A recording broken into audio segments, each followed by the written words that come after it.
Bienvenidos a esta microclase de Historia Económica Argentina y Mundial. En este caso vamos a analizar una de las lógicas ocurridas en la economía argentina a partir de los años 50, 60 y la primera mitad de la década de 1970.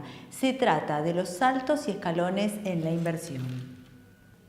Guillermo Vitelli trabajó este tema en su libro Las lógicas de la economía argentina, inflación y crecimiento, publicado en 1990.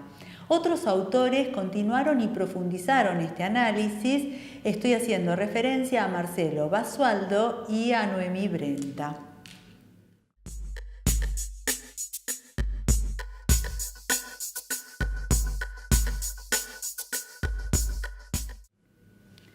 Lo que observó Vitelli era que los planes de ajuste desencadenaban ondas de precios y que existía un vínculo entre esas ondas de precios y los saltos de la inversión.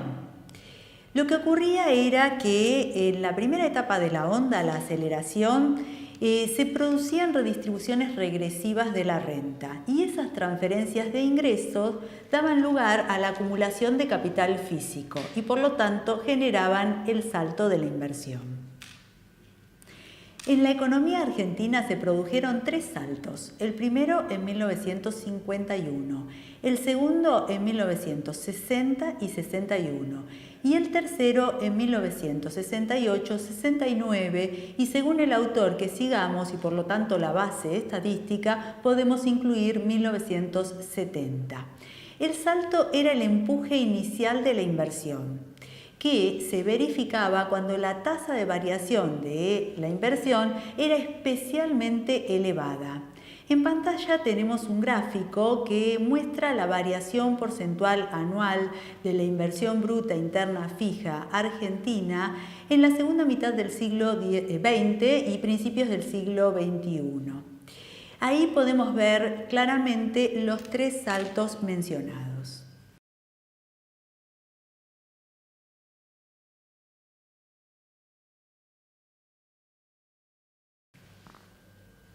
Estos saltos fueron seguidos de escalones de la inversión.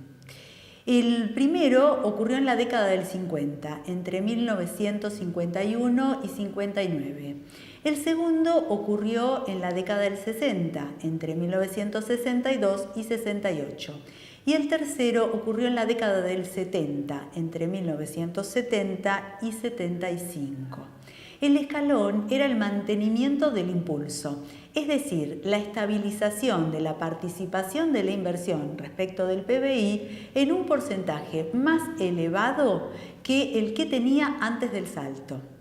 En pantalla podemos ver la evolución de la participación porcentual anual de la inversión bruta interna fija argentina en la segunda mitad del siglo XX y principios del siglo XXI y vemos los tres escalones mencionados. En el primer caso, la participación de la inversión en el PBI se estabilizó en un promedio por encima de los 16 puntos porcentuales. En el segundo caso, esa participación trepó a 18,5 puntos porcentuales del PBI. Y en el tercero trepó casi 4 puntos porcentuales, pasando a un poquito por encima del 22% del PBI.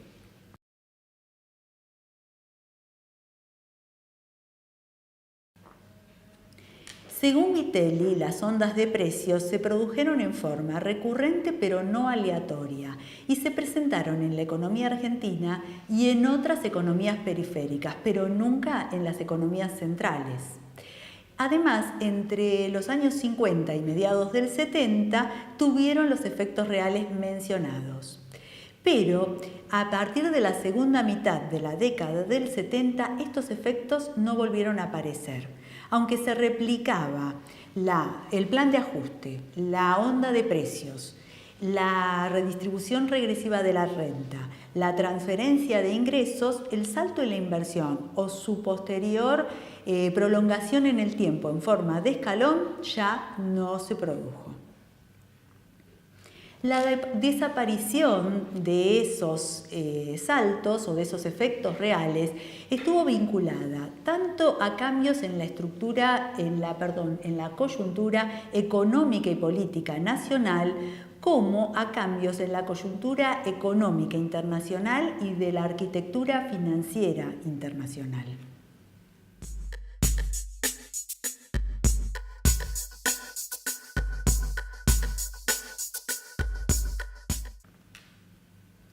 Las ondas de precios presentaron ciclos de 4 etapas. La primera, la aceleración inflacionaria. La segunda, la congelación de los precios. La tercera era la salida no caótica o no explosiva de la estabilidad. Y la cuarta fue la ruptura total de la estabilidad, donde se iniciaba un camino hacia una nueva aceleración de los precios. En la aceleración inflacionaria cambiaban los precios relativos, acomodándose a los niveles pretendidos por la autoridad económica según a qué sectores buscaba favorecer o perjudicar. Estos cambios de precios relativos movilizaban recursos, redistribuyendo la renta. Las transferencias de ingresos implicaban que el plan traía ganadores y perdedores. Entre los ganadores del plan estaban algunos sectores empresarios y el Estado. Y entre los perdedores del plan estaban otros sectores empresariales y los asalariados. Así que, ¿qué sectores empresarios eran favorecidos o perjudicados? Era una particularidad de cada plan. Bueno, al acelerarse los precios caía el salario real, así que el mecanismo de redistribución de la renta era la caída del salario real.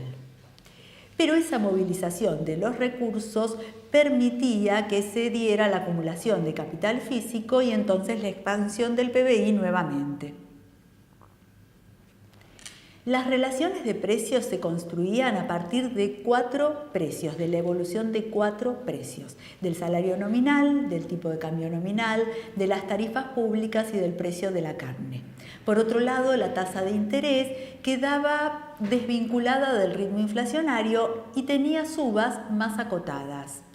Así que el salario real quedaba deprimido respecto de 4 precios que eran básicos para la acumulación. Respecto del tipo de cambio nominal, respecto de las tarifas públicas, respecto del precio de los bienes transables y respecto del precio de los bienes no transables.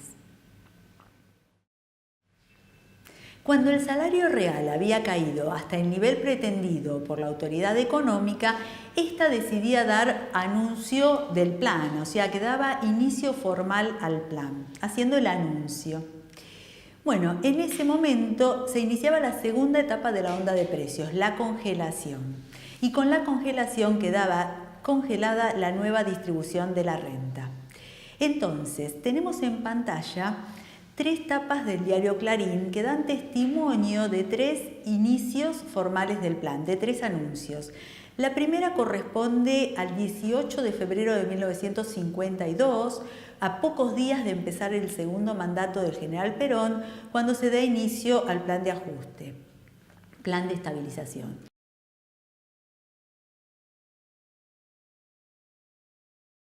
En el segundo caso tenemos la tapa del diario Clarín correspondiente al anuncio del 30 de diciembre de 1958, correspondiente al plan de estabilización del doctor Frondizi.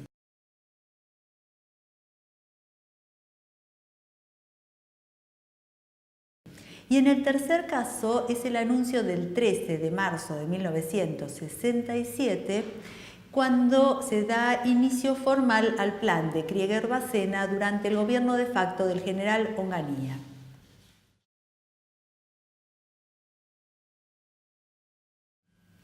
En la congelación permanecían inmóviles por 2 o 3 años 5 precios que eran referentes centrales de la estabilidad. Estamos hablando del salario nominal, del tipo de cambio nominal, de las tarifas públicas, de la tasa de interés y del precio de la carne.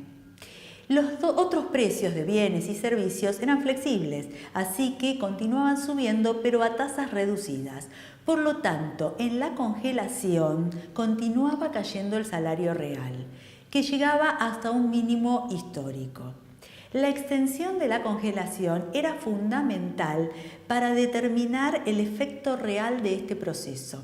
Quiere decir que cuanto más rígidos y más extensos fueran los periodos de congelación de los referentes, el salto de la inversión, las tasas de variación eran más espectaculares. En el siguiente video se informa en el noticiero Sucesos Argentinos, una emisión de 1953, cuáles fueron las medidas tomadas durante el segundo peronismo para hacer efectiva la congelación de los precios.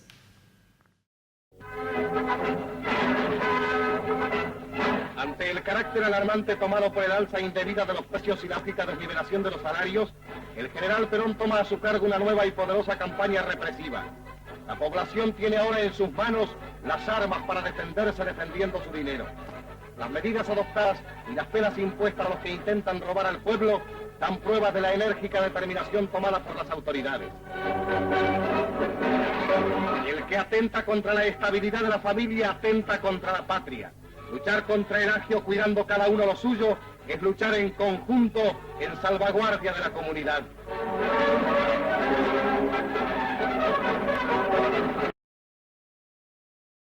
Durante la estabilidad de los precios entraban al país capitales extranjeros, porque la tasa de interés que pagaba Argentina respecto de la que pagaba el mundo era más elevada.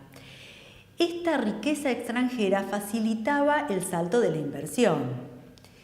Pero subiendo la inversión más que empezaba a subir el PBI y que algunos precios seguían subiendo, así que había una apreciación real, también en esta etapa de la congelación empezaba a deteriorarse el resultado de la balanza comercial como producto de la suba de las importaciones.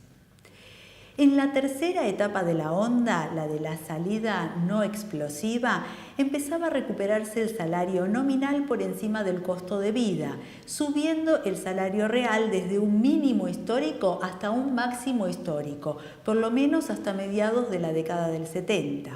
Esto era fundamental para que se realizaran las ganancias de la inversión productiva, que requerían de mayores ventas de bienes y servicios. Así que la inversión alcanzaba su pico y empezaba el escalón. Con las primeras devaluaciones, también ocurridas en esta tercera etapa de la onda de precios, empezaba a subir el tipo de cambio esperado, o sea, la tasa esperada de depreciación. La sociedad sentía que estaba próxima a la llegada de la ruptura del plan, la cuarta etapa de la onda de precios. Y por lo tanto, la tasa de interés que pagaba Argentina respecto de la que pagaba el mundo se hacía más baja. O sea, se revertía el signo de la condición de la paridad de la tasa de interés. Así que empezaba la fuga de riqueza.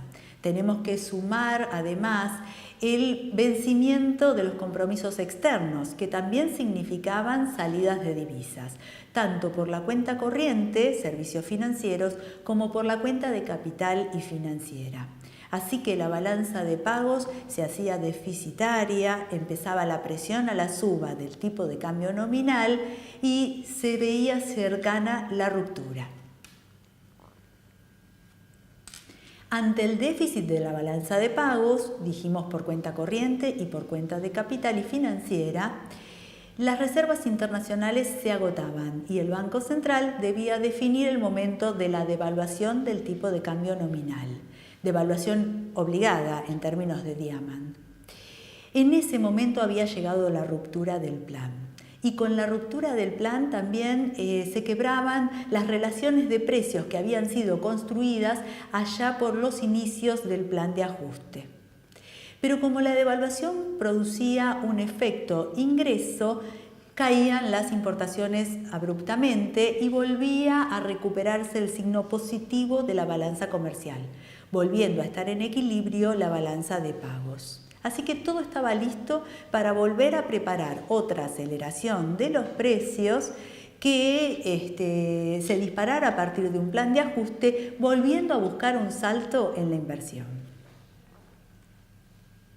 Dijimos que a mediados de la década del 70 los saltos de la inversión desaparecieron. Así que lo que podemos encontrar fueron fracasos. Se buscaron, pero no hubo efectos reales. Así que a los 3 saltos mencionados le siguieron 4 fracasos. Si volvemos a ver en pantalla la variación porcentual anual de la inversión bruta interna fija argentina en la segunda mitad del siglo XX, encontraremos primero el fracaso de los planes de Martínez de Hoz en 1976 y 78. Después, el fracaso de 1981 y 82, los planes de Sigot y Aleman. En tercer lugar, el fracaso ya en democracia del Plan Austral de 1985 y por último del Plan Primavera en 1988. Gracias por acompañarme en este video. Esperamos que pueda servirles para esclarecer el periodo.